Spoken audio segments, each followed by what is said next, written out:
Hej og velkommen til det her lille hjemmeforsøg den her dejlige sommerdag. I dag så vil jeg prøve at lave en lavalampe i den her colaflaske. Det er et forsøg, som er inspireret fra Illustreret Videnskab. Det ligger et link til artiklen ovenover. Det vi skal gøre i dag, det er, at jeg skal lave en lavalampe i den her flasken ved at hælde lidt vand ned i flasken og så noget madolie. Vi skal også bruge lidt frugtfarve. Der er nogle forskellige frugtfarver herude. Og så skal vi også bruge nogle brusetabletter til at sætte lavalampen i gang. Det der simpelthen vil ske her, det er at jeg først vil hælde vandet op i colaflasken, og bagefter så hælder jeg vandet i, fordi vand er en polær væske og olien en upolær væske, så vil de to ikke blandes, og de vil derfor lægge sig i henholdsvis 2 lag i flasken. Det jeg så vil gøre, det er, at jeg vil hælde noget frugtfarve ned i flasken. Frugtfarven den er polær, så derfor skulle den gerne blandes med vandet, men ikke med olien. Den vil derfor glide ned gennem laget af olien og lægge sig ned i vandet. Så til sidst så vil jeg smide en brusetablet ned i flasken for at sætte lavalampen i gang. Så lad os prøve at se, hvad der sker. Jeg har ikke lavet det her forsøg før, så det er også virkelig spændende for mig for at se, hvad der kommer til at ske her. Men det vi skal gøre, det er, at jeg først skal vand i flasken. Der er nogle kender vand her, nogle ekstra noget galt. Og det vi skal gøre til at begynde med, det er, at vi skal fylde en tredjedel af flasken op med vand. Det vil jeg prøve at gøre her. Jeg har ikke noget millimetermål med eller noget, så det bliver for det meste på øjenmål, det der foregår her. Så bliver det også mere sjovt, når vi ikke rigtig ved, hvad der sker. Jeg har lidt vand i flasken. Jeg kan godt hælde lidt mere til, kan jeg se.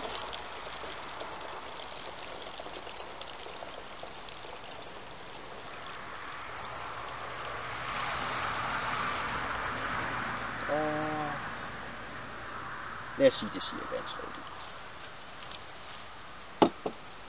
Så skal vi have fat i vores olie her. Og så lad os se, hvad der sker, for det er jo nu, vi skulle begynde at blive spændende. Og den skal vi så fylde op til flasken er cirka 3/4 fyldt.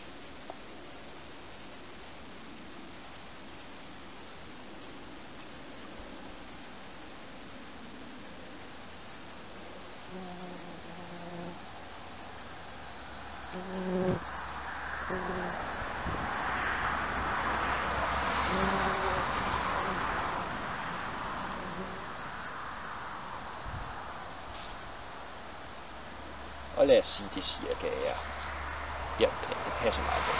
Jeg er heller ikke mere ude, så det er lidt så meget.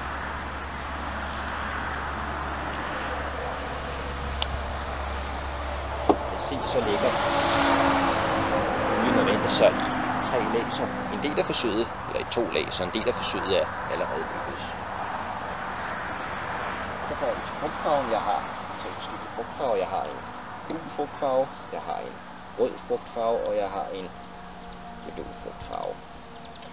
Jeg vil gerne prøve at gøre den her lavalampe så flot som muligt, så derfor vil jeg gerne have så mange farver i som muligt. Så derfor vil jeg gerne bruge alle 3 frugtfarver her.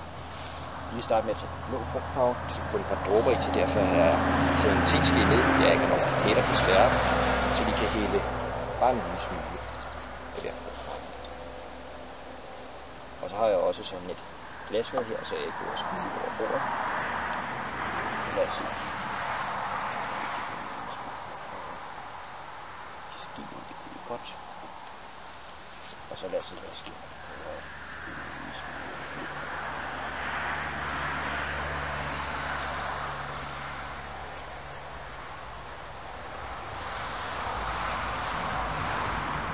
Det er godt. Sådan. Og så vi kan se, så falder dråberne ned gennem olien, så bliver det spændende at se, hvad der sker. Lad os hælde mere på farven.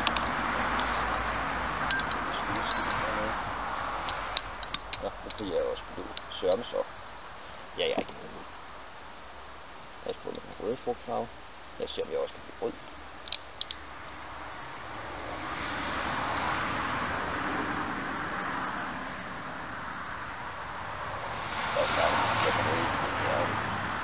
flot rød skarlandsfarve i rød farve.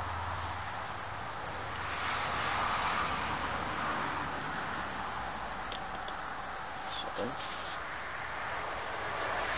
Nu kan vi se, at de blå farver begynder at træde igennem og nede af det her røde nordspor. Lad os prøve med på gule. Vi ser skibet et øjeblik til skud.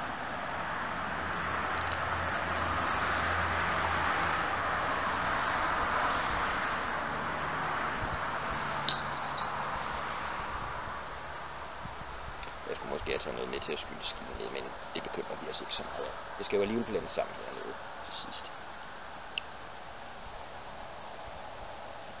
Og det er sådan en rigtig solgul farve.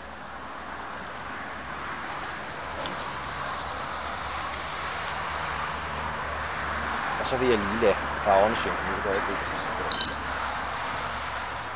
så vi kan så se, at farverne allerede begyndt at blande sig rigtig flot hernede. Det er et godt tegn.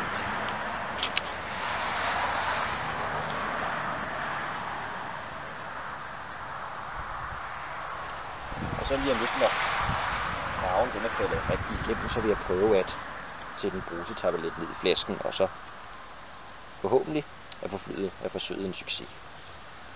Jeg vil lige stille den her væk, så der er lidt nemmere at se, hvad der sker. Jeg kan også lige rykke kameraet lidt tættere på til det store øjeblik.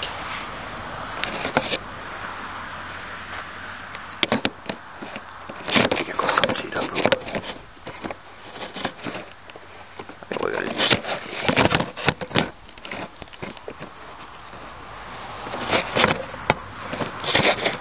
Sådan, man skulle gerne kunne få det hele med. Sådan. Og nu har farverne blandet sig vældig godt, så nu kommer det store øjeblik. Lad os se, hvad der sker, når jeg smider den her brusetablet ned. Jeg har brugt glykosin, men jeg går ud fra, at man godt kan bruge en nakkel i hvilken som helst anden brusetablet. Det skal jo bare kunne bruges, som sagt. Men lad os se, hvad der sker.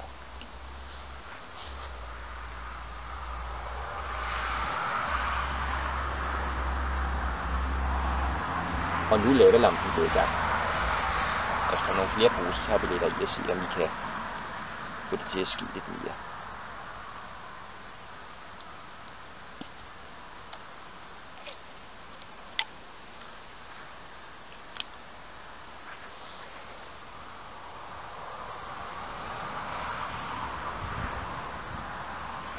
Og vi kan se, der stiger bobler op gennem olien, som ligesom i en rigtig lavalampe. Det er ret flot det her. Det er meget fascinerende at se, hvordan brusetabletten kan bruges som en form for katalysator til at frembringe den her reaktion i vandet. Og det er jo endnu mere spændende at se, hvordan den kan få en polær og en upolær væske til at blande sig. Det er jo egentlig det, der er det sjove ved det her forsøg. Lad os til sidst prøve at fylde den her flaske op med brusetabletter og se, hvad der sker. Nu er vi jo inde i den eksperimentelle zone, så jeg er ikke så sagt.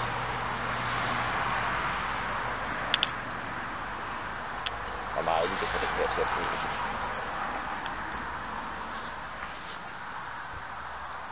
Og det går helt for sig dernede nu, kan vi se. Der kunne vi i teorien godt have hældt nogle flere frugtfarver i. Det er vældig fascinerende.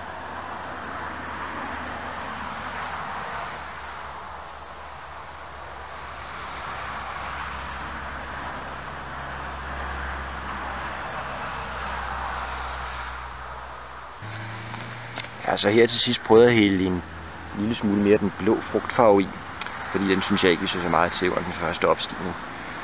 Og jeg vil lige prøve her at smide noget mere brusetablet i, og så vil jeg holde kameraet op tæt på flasken, så vi lige kan se tæt op på, hvad der sker. Så jeg sætter lige kameraet ned et øjeblik, mens jeg prøver at smide nogle flere brusetabletter ned i, så vi kan se effekten. Og her kører vi. Så lad os se, hvad der sker. Up close. Vi kan se, så er det en virkelig flot opstigning, der sker op gennem olien. Det er meget, meget flot. Og det dufter også dejligt, de her brusetabletter.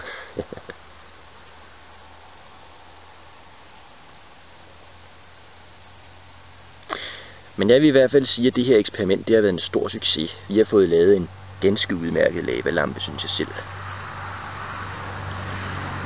Og med det så, når den her brusetabulet den er slidt til tops, det er den nu, så vil jeg sige tak for den her gang, og tak fordi I så med. Husk, at hvis I selv kunne tænke jer at lave det her forsøg, så har jeg lagt forsøgsvejledningen for Illustreret Videnskab op i toppen. Og Illustreret Videnskab, de lægger næsten ugentligt flere hjemmelaboratoriumsforsøg ud, som man kan prøve at lave. Jeg har i hvert fald tænkt mig at prøve at lave nogle flere af dem, og måske lave nogle flere videoer som den her, hvis jeg føler for det. Men tusind tak fordi I så med, og en fortsat god sommer.